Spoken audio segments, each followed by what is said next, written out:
Hello everybody and welcome to a brand new Elder Scrolls Online PTS video with me, Sherman. Today guys, we're going to be taking a look at the new changes coming to some of the skill lines, such as the armor skill lines, the racials, for the high elf. We're not going to be looking at the other races because I'd have to go through every race, and that's not something I want to try to edit right now.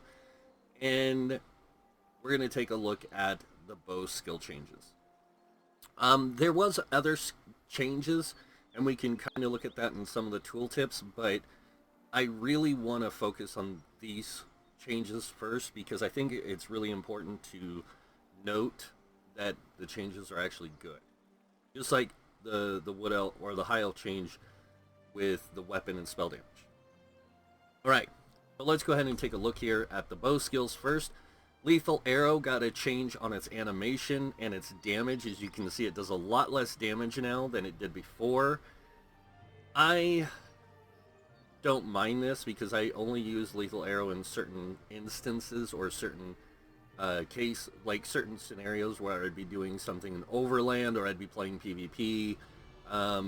Very few and far between did I ever really use it. But I will go ahead and show you guys the animation change and how fluent it is. It is a lot more speedier, I will say that. So, there you go. And I do like it. I like that they did that to it. So, really cool in my opinion. Now, they also changed the heavy attack animation. As you can see, made it a little bit more smoother, a little bit more, I would say, intuitive. So that's kind of nice. And then the armor changes. And we're going to go through each of the armor changes because there's a lot to go through here. So starting with the light armor. Light armor got new penalties and new bonuses. So the penalties, each light piece or a piece of light armor does the following: increases damage taken from martial attacks by 1%, increases the cost of block by 3%, decreases the damage from with bash by 1%. The positive or bonuses it got: reduces damage taken from magic attacks by 1%, and then reduces the cost of roll damage by 3%, increases movement speed while sprinting by 5%, reduces the break free cost by 5%, and reduces the bash cost by 3%. So I have one piece equipped. But they also changed some of the other things like spell warding and prodigy, spell warding and concentration. So as you can see, spell warding increases your spell resistance by 726 for each piece equipped. Prodigy increases spell critical by 219 for each light piece of armor equipped. And this one increases spell penetration by 939 for each piece of light armor worn. I end up with a much higher spell penetration than I do physical penetration because of this. And it will happen no matter what character you're on. You're always going to have a higher spell pen if you're using one piece of light over the physical. Going back to skills. So I think it's really good that they've done this, especially when you get into min-maxing your character and such. It gives you a really good balance to work with, and it allows you a lot more flexibility, I will say that. Medium armor just got bonuses. Reduces sprint cost by 1% per each piece, reduces the cost of sneak by 5%, reduces the cost of block by 3%, reduces damage taken from area effects by 2% for 2 seconds after you use a roll dodge, and increases movement speed by 2% while immune to crowd control. Now, I am wearing 5 pieces of medium. This is a hybrid DPS build I'm working on, or testing. I shouldn't say I'm gonna share it because, I'll get into that later. But I think it's really cool that this stuff is working that way. Now, the ones that changed here were improved sneak and agility. So this one increases your weapon damage by 2% for each piece of medium armor worn by 10%, and improved sneak reduces your cost of sneak and reduces the size of the detection area of sneak. So it's per piece of medium armor worn. And I think this allows, like, again, the medium armor, like they said in the dev string, to be more about stealth and being sneaky and being having more of the ability to avoid fights than to be in them. And I really like that. They still have their other bonuses too, like the weapon critical one and the Windwalker, which I think, again, really cool. And then heavy armor also got hit. So we got the heavy armor penalties, increasing damage taken from magical attacks by 1%, reduces the movement speed from bonus from sprint by 1%. And because I have one piece of light and one piece of heavy, I negate their things, so I don't have to worry about them having that increased damage. And then increase the cost of roll dodge by 3%, increase the size of detection area while sneaking by 10%. That's a little crazy, the detect one, because a lot of people are going to want to wear 5 medium, 1 heavy, 1 light, to get, just so they can keep their undaunted bonus of 6% to their attributes. And you get a lot more flat bonuses now, so it's your stats end up a lot higher than they once were. And then, of course, the bonuses of heavy armor are reduces damage taken from martial attacks by 1%, increases the amount of damage blocked by 1%, increases damage done with bash by 3%, reduces your damage taken while immune to crowd control by 2%. And then the ones that they adjusted here were actually Juggernaut and Revitalize. So this one increases your max health by 2% for each piece of heavy armor equipped. I get a 2% increase, which is great.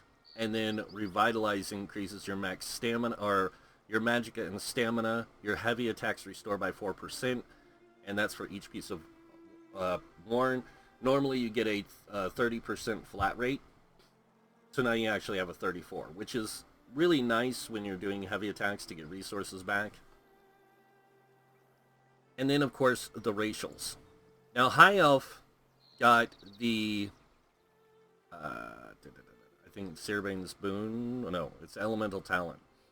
So what they did was they added weapon damage, 258 weapon damage and spell damage. So you have both. And the nice thing is with the way this character is set up, I'm running a hybrid setup of gear. And as you can see, my flat base weapon and max weapon damage is 4131, with the spell damage being the same. The reason for that is because I am wearing Pelinals as one of my sets. Now, I unfortunately don't have my subscription right now, so I couldn't upgrade this all to gold. But as you can see, I do have my standard setup here, infused, and 2 Trirune with weapon damage. And then this one I went with reduced stamina cost, just to save me resources. But I like that the Pelinals, you know, your weapon and spell damage is equal to both their highest of 2 values.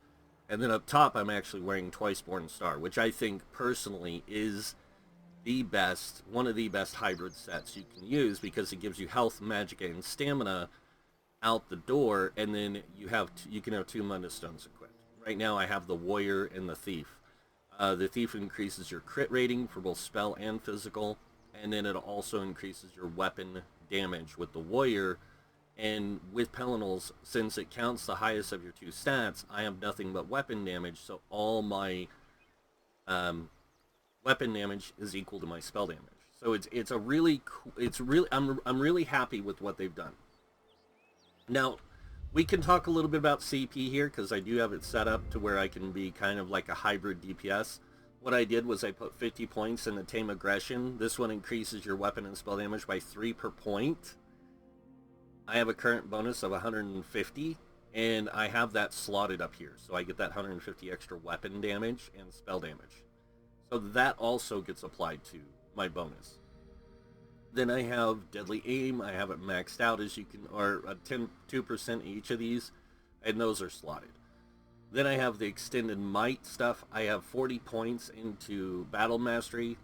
This makes me apply the martial status effect by 60%. I have a 60% chance of doing that, and then I have a 30% chance to apply the magical status effect. Of course, I also took these because this grants weapon and spell damage to your magical attacks, and this applies to your martial attacks. So that 100 damage gets applied as well on top of that. So I'm getting 100 no matter what. So it's really cool there. And then, of course, I have 50 into the crit, and then I have 20 and 20 into these, so I get the 520 extra stamina and magic. And as you can see, I actually get a decent balance right now of stats, but if I had the maximum amount to put in here, I tested this, I'd end up with like 28,000 Magicka and 31k stamina with like 30k health. And that's just because of flat bonuses and food. And I am using a tri-stat food, so it's like looking at all the different benefits you get from the different combination of stuff really does play well in the new CP system, and I'm glad they did this. I'm glad they did all this stuff, because I really want to say again, the devs did an excellent job, one, on the fitness tree, because you get all these benefits to your health, your recoveries, and all that kind of stuff here, and all these immunities to things, or not immunities, but like increased, like somewhat increased to crowd control. Like you can block more damage, you can break free and get bonus to your damage, you get these armor things, you get this magic recovery. You get a lot of different stuff, and I really like how fitness works. I do like how the warfare works, especially the staving death, because you can boost like your resistances. So like the negatives you have on your armor and stuff is gone.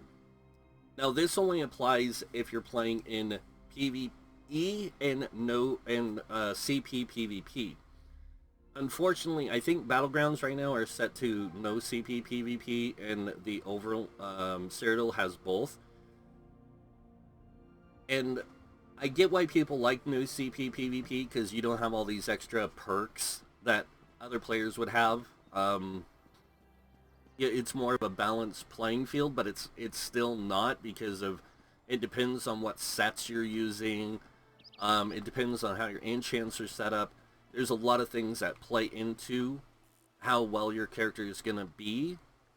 Not only how well their abilities effects are going to be, but also how well they're going to be able to sustain and all this. There's a lot of stuff that goes into a PvP build that, of course, differs from, or is different from, a PvE build. So I get why a lot of the no CP PvP crowd is upset, because they do have to live with the penalties on the armor. But that's a choice you make. Like, if you're choosing to play no CP PvP, you have to live with these choices. And these are the consequences of playing no CP PvP. Before, no CP PvP was really way out of balance, because there was no counter to anything that some people could do. Now you have these negative impacts on your character, which are kind of like counters to the way you can play. And I think that's kind of the idea. Like, we're not going to affect just the CP side of the game. We need to affect both sides, so there's some positive and negative effects. I get where the no CP guys are coming from, but I also get what the devs are trying to do. And this is not an attack on the no CP players. Please understand that. I respect these people. If you can play in no CP and do it effectively, all the power to you. You know, that those people deserve respect. Just like people who play in CP PvP. They deserve respect, because they have to overcome those benefits. Now, another thing that a lot of no CP players are worried about is the fact that we did get extra stats added to Magicka health and stamina, and a lot of their concerns is this going to make players overpowered in those areas? You're going to notice a slight difference in how much damage you do, but it's not going to be massive. The biggest area where you're going to see a change is just builds. With the new addition of the spell damage, weapon damage increase, and the stat increase, you're gonna see a lot of, and of course the 15% damage mitigation out the door. You're gonna see a lot of people creating new ideas, creating new builds.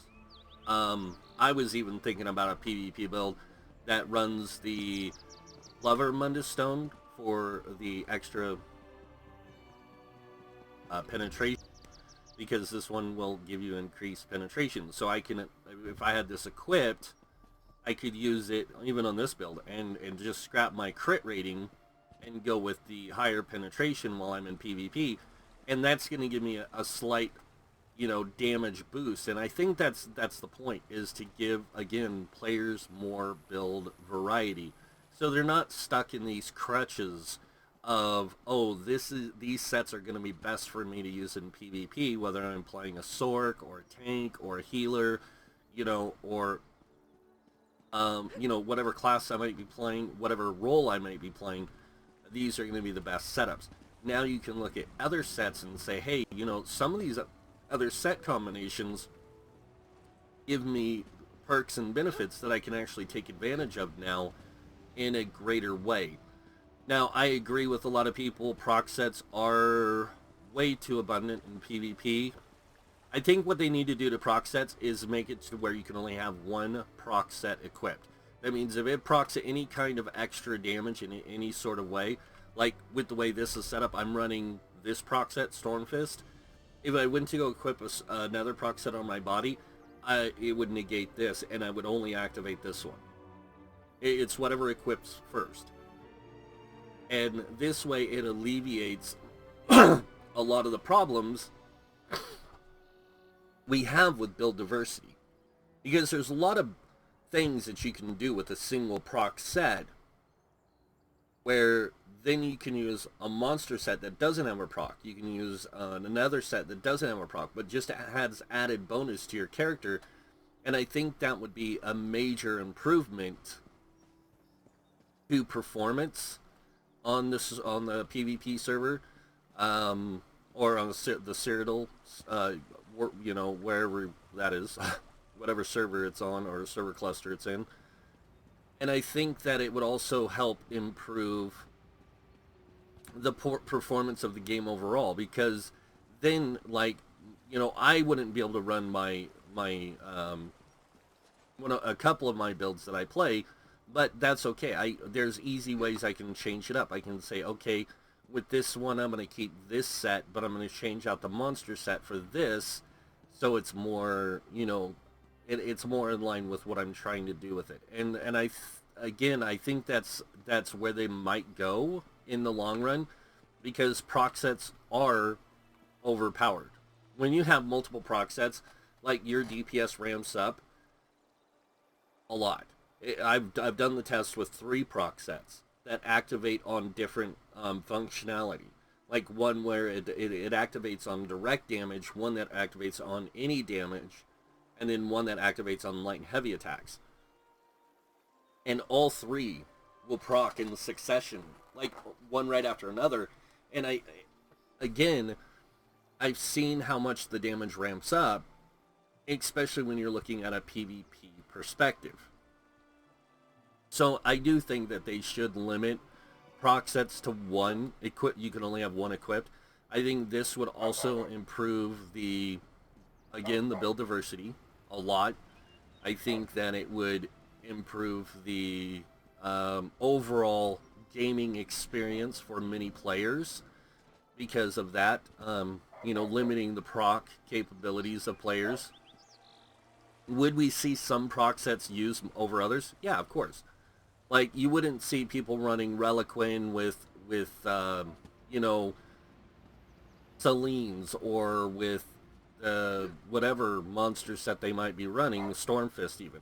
You would see them run Reliquin only, with 2 other sets that they can use to benefit their crit chance, or their weapon damage, or their just their damage overall. People would be using other things. And I think that, again, leads to more build options. I think there would be still a meta. I think people would come up with a meta no matter what.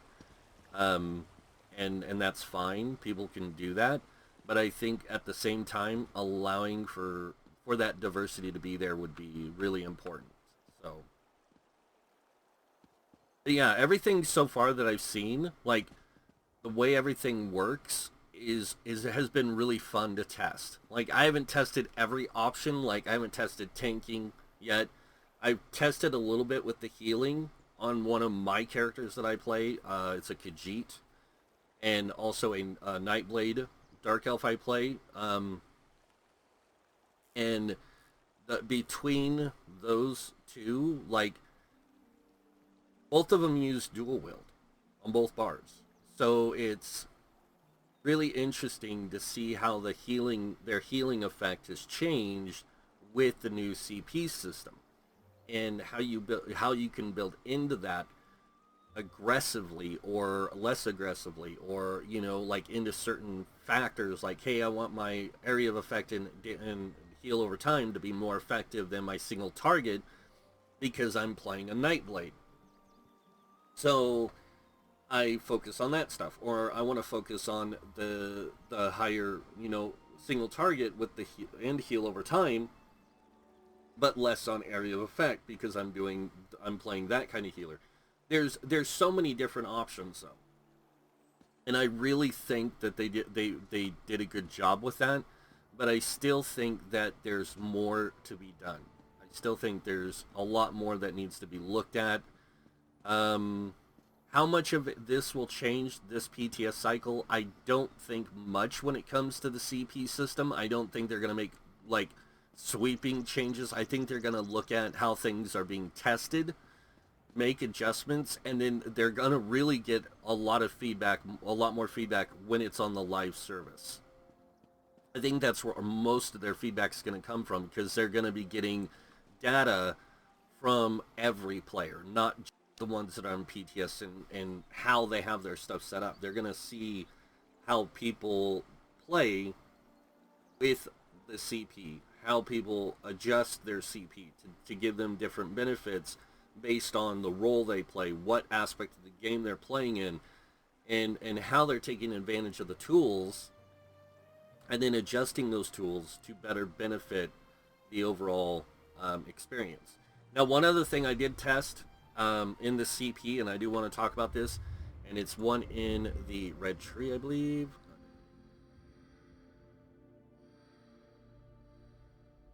I know it's in here. Never mind. The blue tree, then? Could be. Yes. So I was doing some testing with this in the vampire, and it says when you deal direct damage, you heal for 7% of the damage done. This almost negates the health you lose on the vampire thing. Almost. You still take a chunk of damage, a big chunk of damage, but it's enough that when you have this and you have these passives unlocked, this actually heals you for quite a bit, because it's considered a single target heal. So it does work out really well when you have this amplified by 10% in this, but this doesn't have to be slotted. This does. So when you do this and you do these things over here, your damage ramp is really good, but also your survivability as a vampire is really good. So I thought that was a kind of an interesting thing. Guys, I slept last night for like 5 hours. The rest of the time I was up until 3. I got up at 9. And then I've been back on the PTS ever since, and I've been just testing, checking different things, looking at different things. Of course, me being a person who doesn't really fall into the meta standard, I test everything. Like, I'm going to be at this for the whole PTS cycle and probably beyond for a while, just looking at all the combinations of things you can do with how your character works, what your character has, all that kind of stuff.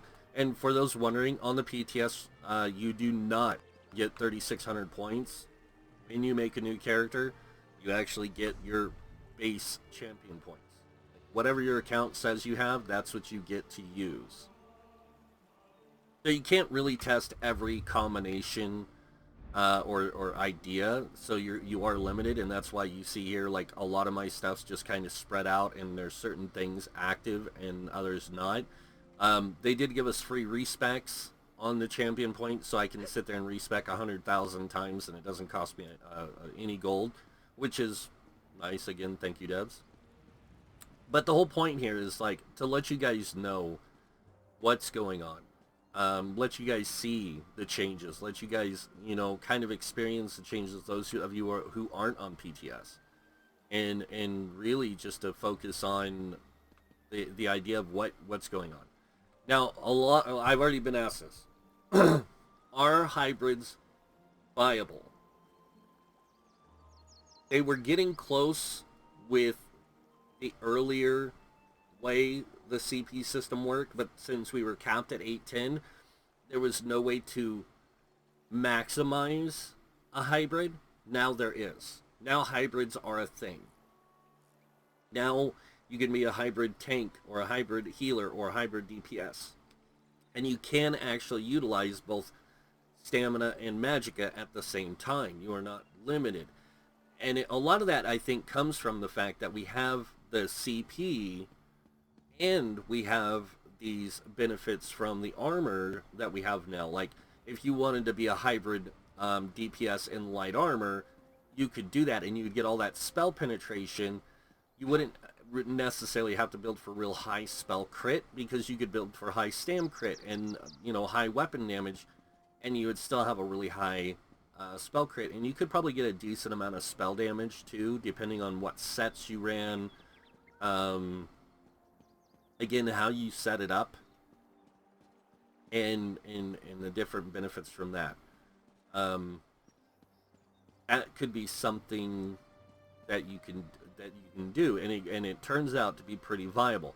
Is it going to be as powerful as, say, somebody running Pelinals? Well, Pelinals has good combination with a lot of different sets. Mostly sets that deal weapon damage, because weapon damage, you're going to get more weapon damage than you do spell damage in the game, and that's because it's easier to obtain. So, I mean, like somebody was saying, you could do Burning Spell Weave with Pelinals. You can, but then you would need a really good, still another crit set to give you a you know, some stamina crit, because you're not going to have a lot of stamina crit in Burning Spellweave and Pelinals, unless you craft Pelinals for the body and you make it medium, and then you could go for a medium armor setup like that, and on DK it would be amazing. On somebody running the Scathing Mage with Pelinals and spell damage, you could pull off a decent amount of spell damage. Don't know how much, because I haven't tested a lot of this stuff. I haven't tested. This is just theory, guys. You know, like there's a lot of things you would have to look at, and you'd have to look at how you would gain your attributes, like your max health, your max stamina, and all that. I think there are a few sets that would be really good for that, like Shacklebreaker, if you're looking for more of a pure hybrid stamina, max Magicka, weapon damage, spell damage kind of thing, with the use of the passives in the CP lines, such as this one where it gives you weapon and spell damage. There's a lot, again, that you would have to look at, but I do think that they're going again in the right direction to making hybrids really viable. I'm not going to say they're perfect, but they're getting there, and they're getting there quickly with this new CP system. There's a lot more testing that needs to be done to find like really good setups. But I mean, if you've been doing builds for a while, and you've really been testing like a lot, like theory crafting a lot of different options, you're going to know what sets combine really well with others to make good hybrid type setups. Not perfect ones, but good ones. You're not going to have an insane crit. You're not going to have an insane penetration. You're not going to have insane this or that. But you are going to have good capabilities. Like I did try one with Hunding's and Ahara's Curse. That's a really good combination. And that's doing that in light armor. Doing in medium armor, I would suggest going like Julianus with the other one, Cerebane's. It's very similar. It's like the stamina form. That would be really good to do in the medium armor, and then of course, like I said, the Sentinel or whatever in the light armor.